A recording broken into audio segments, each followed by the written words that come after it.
Locked On Podcast Network and Odyssey present Locked On Sports Today. The Celtics welcome the Warriors to Boston with a beatdown in Game 3. DK Metcalf isn't at mandatory minicamp for the Seahawks, so does DK want OUT. And the Arizona Cardinals shouldn't have extended Kliff Kingsbury and Steve Keim. I'm Peter Bukowski, starting your day with the can't-miss stories and biggest debates in sports. You're Locked On Sports Today. Searching all major sports. Found. Let's start with the biggest story. The Boston Celtics started Game 3 in full control, leading by as many as 18 points in the first half. Then the Warriors do what the Warriors do, with an avalanche in the third quarter, even temporarily taking the league. But Jason Tatum, Jaylen Brown, Marcus Smart, and a cast of thousands in this game helped the Celtics get a 116-100 victory. Joining me now from Boston, John Corrales from Locked On Celtics. And John, we've seen this Warriors team make their third quarter runs. Boston has been able to beat them back, at least in this game they were. What allowed them to withstand that run and then make runs of their own to ultimately throw the knockout punch? I mean, they finally got, a couple of stops is part one. They hit a couple of shots. They slowed down, a little bit of luck. Marcus Smart banking in a three-pointer.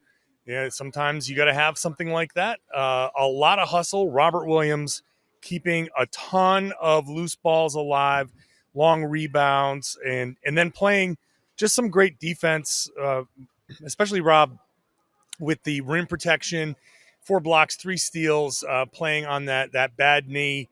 His effort out there is so huge. He's such a difference maker. You look at this game where you had 3 guys score 20-plus points and have 5 or more assists, and it's Robert Williams that stands out as the guy who was the real difference maker, just from his hustle and their ability to get, especially at the beginning of that fourth quarter, those crazy loose balls, those crazy drunk basketball scrambles that the Celtics came up with the ball. Yeah, last time in a finals game you had 3 teammates go 25-5 was 1984. The Lakers with some guys named Magic Johnson and Kareem Abdul-Jabbar. You might have heard of those guys. We talk about the size and length of this Celtics team defensively, but we don't give them credit for what that allows them to do in the rebounding game and also scoring in the paint. They made the Warriors look small in this game, out-rebounded them 47-31 and outscored them in the paint 52-26. What can the Warriors do to counteract this? Because they just don't have bigs that they feel comfortable playing out there, really. Yeah, I mean, you're going to see probably a bit more zone, just a few different looks and something to just load up and dare the Celtics to beat them from the outside again. You're looking for more of a game 2 type of response from the Warriors, where they're just loading up and they're not letting the Celtics get that initial, once they get by that initial defender. In this game, they were able to get all the way to the rim. In the last game, they were kind of like walled off and they had to try to give it up, and they just did a great job of staying home on the shooters as well. So I expect something like that. Just junk up the game and just try to prevent some of those easier baskets. But look, this is we've done this for 3 games now, where when the Celtics win, it's like, geez, man, I don't see what the Warriors can do. And then the Warriors do something, and then after the Warriors do it, they say, "Oh, I don't know what the Celtics can do." It's just a wild series that way. And it is going to swing again, we think. And one of the reasons why it could, Klay Thompson, 7 of 17 in this game, 5 from 13 from deep for 25 points. It seemed like he felt comfortable out there. He still seems to me to be pressing a little bit at times, but Jordan Poole has been a non-factor in the finals so far. To what do you credit that in this series? I think it's a lot of it is defending with your offense. With the Celtics attacking Poole, attacking Curry, attacking Thompson, making them play defense, especially somebody like Poole, who it's a whole new experience. We could talk about the Warriors and all of what they can do and all of their experience and all of that. But this is new for Poole, and Poole is a very important player for them. First of all, he's got to get through these moments of being on the road, first finals game on the road, and then the Celtics go at him repeatedly over and over again. And when you get frustrated on defense, it's very easy, especially for a young guy, to let that carry over to the offensive end, and you get frustrated on that side much more easily when a shot doesn't fall, and then you start to press, you start to maybe make some uncharacteristic mistakes. So the Celtics really need to continue forcing that issue, put those guys in those actions offensively, defend with your offense, and get them frustrated on that end and let that carry over to the other end. Thanks for making Locked On Sports Today your first listen. We have an important favor to ask you. We put together a survey so we can learn more about listeners like you and make your favorite Locked On podcasts even better. This is your opportunity to tell us what you like and don't like about Locked On podcasts. Go to lockedonpodcast.com/survey right now to get started. It won't take very long, and everyone that completes a survey can qualify for a chance to win one of 10 $100 Ticketmaster gift cards. To take our audience survey, go to lockedonpodcast.com/survey. Thanks in advance for your help. Coming up, DK Metcalf was notably absent from the start of the Seahawks' mandatory minicamp. Is this a precursor to a holdout? Don't you love a chewy chocolatey brownie? What about a caramel brownie with a swirl on top? And what if I told you you could have all that chocolatey, chewy deliciousness plus 17 grams of protein? Yes, Built has done it again. Caramel brownie bars are available at Built.com right now, and you got to act fast because they're a fan favorite. Forget about dessert. These are better than dessert. 130 calories and 17 grams of protein with only 4 grams of sugar. The best part, caramel brownie bars covered in 100% real chocolate, like for real, for real. With Built, you don't have to sacrifice taste for health. You can have both. Go to Built.com and use promo code LOCKED15 to get 15% off your order. Use promo code LOCKED15 for 15% off at Built.com. We can add the Houston Texans to the growing list of defendants in Deshaun Watson's civil lawsuit involving sexual misconduct allegations from 24 women. This, according to the attorney for those women. Tony Busby said his law firm will soon be joining the Texans organizations and others as defendants in the lawsuit against the quarterback.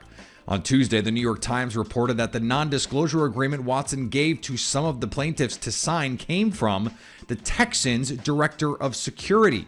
The Times also reported that the Texans provided a hotel room at the Houstonian where several of these massages took place. Busby said the Texans either know or should have known about Watson's behavior, and either way facilitated his alleged actions.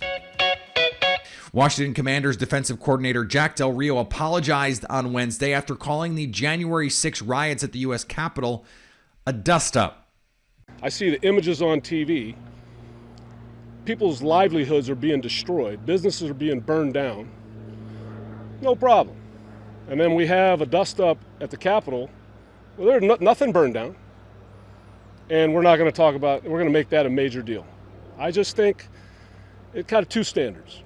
And if we apply the same standard and we're going to be reasonable with each other, let's have a discussion. I love my guys. I respect my guys. But I also love the fact that I'm an American, and that means I'm free to express myself. And I'm not afraid to do that. There may be no less self-aware group of people on planet Earth than football coaches. It's wild. The LA Rams are proving the salary cap is fake, inking Cooper Kupp to a 3-year, $80 million extension on Wednesday after signing Aaron Donald to the biggest contract for a non-quarterback of all time. The contract includes $75 million guaranteed and is worth $110 million over 5 years. Kupp put on a receiver triple crown season, leading the league in yards, touchdown, and catches in 2021. He was the best receiver in the league. Now, he's getting paid like it. And on the diamond, the Philadelphia Phillies must have really been glad to see Joe Girardi go. I mean, the Philadelphia Phillies just can't stop winning. They can't do it. They just continue to win baseball games. Connor Thomas, your host of Locked On Phillies. I don't even know what to say.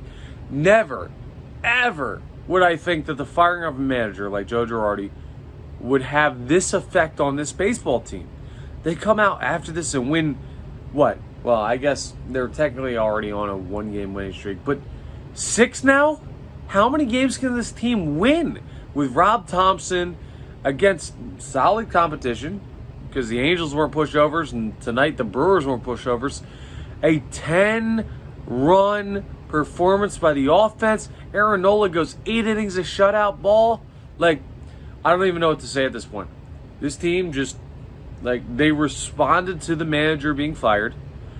Nope, I'm not going to say it. I almost said they may never, the L word again. I'm not going to say it because I'm going to jinx it. The second I say they may never lose again, I'm putting them in trouble. But they're just unbelievable right now.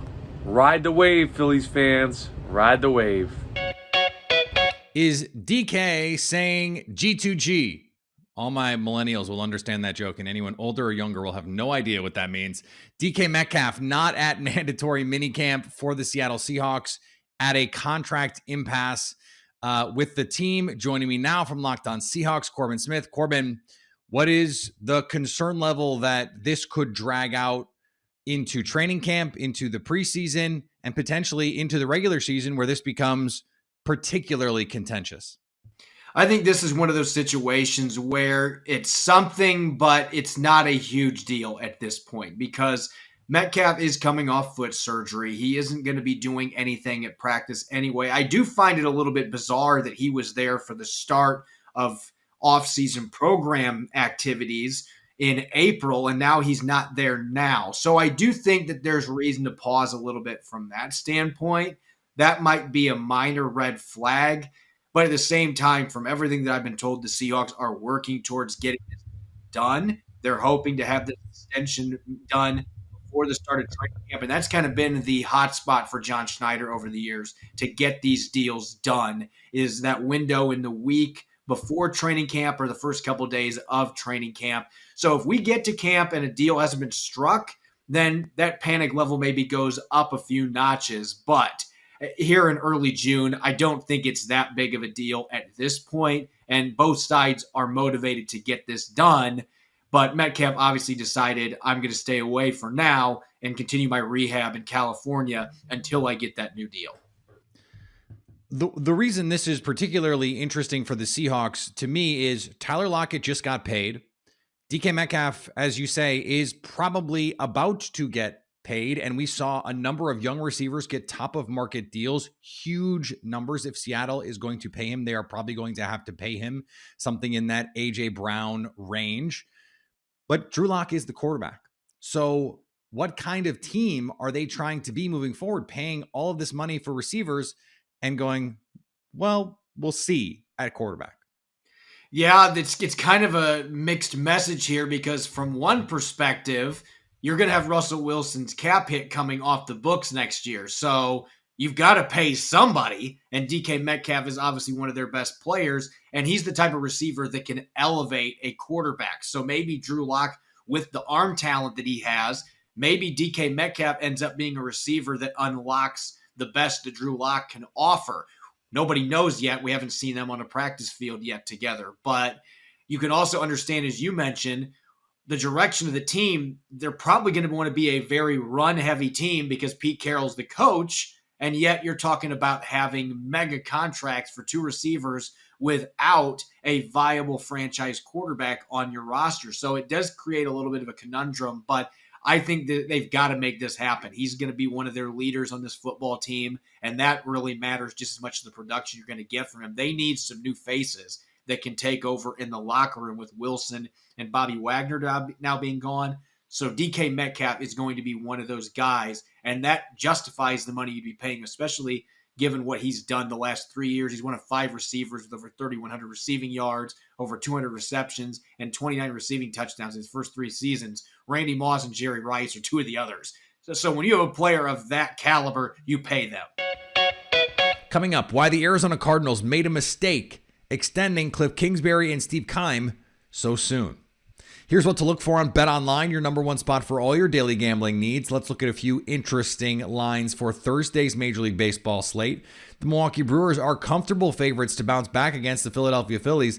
The Brew Crew, minus 162 to win at BetOnline. In a battle of bad baseball teams, the Baltimore Orioles and Kansas City Royals have similar odds on the money line each. Minus 105 to win, and Shohei Ohtani is on the mound for the LA Angels as they host the Boston Red Sox. BetOnline likes the Halos to win, minus 125 on the money line. BetOnline, where the game starts. The Arizona Cardinals deemed it necessary to give extensions to head coach Kliff Kingsbury and GM Steve Keim after last season.